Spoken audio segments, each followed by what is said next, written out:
Chabot, s'il fallait résumer toutes vos interviews et votre carrière à une seule question, ce serait celle-ci. Quoi qu'il arrive, j'irai jusqu'au bout dans cette campagne présidentielle, M. Chirac. Vous n'avez pas l'intention de renoncer, vous irez bien jusqu'au bout. C'est la question, c'est vrai que certains s'interrogent ou... Vous parlez sérieusement, là, ou vous faites de l'humour? Je demande de temps en temps une détermination, quoi qu'il arrive. À la tête de Jacques Chirac, c'est quand même formidable. Ah oui, c'est quand même génial, la tête de Chirac quand la question s'amorce. Ça vous a pas coûté votre poste de directrice adjointe de la rédaction quelques mois plus tard, mais ça m'a coûté des relations un peu compliquées avec Jacques Chirac, parce qu'on est dans une campagne présidentielle et en fait, ça s'est fait en deux temps. C'est vrai qu'il fallait lui poser cette question parce que c'était le moment où on se disait il va falloir qu'il arrête, Balladur. On a l'impression que c'est la préhistoire. Hein. Édouard Balladur. Bien sûr, la une du Monde disait que Balladur avait déjà gagné. Hein. Exactement, il avait gagné. Et qui osera dire à Jacques Chirac, il faut arrêter, Jacques, les frais et se retirer.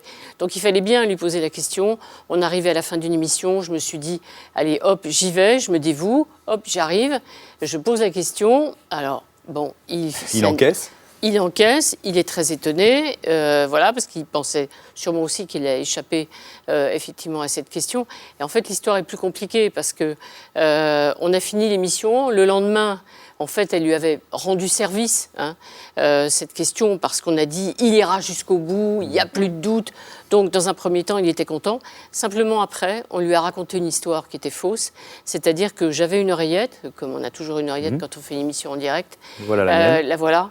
Et qu'on m'avait demandé de poser cette question pour le mettre en difficulté. C'était pas vrai, c'était vous. Ah, je vous promets que c'était pas vrai. J'assume totalement cette question. Personne ne m'avait demandé de la poser à la fin comme une espèce de mauvais coup.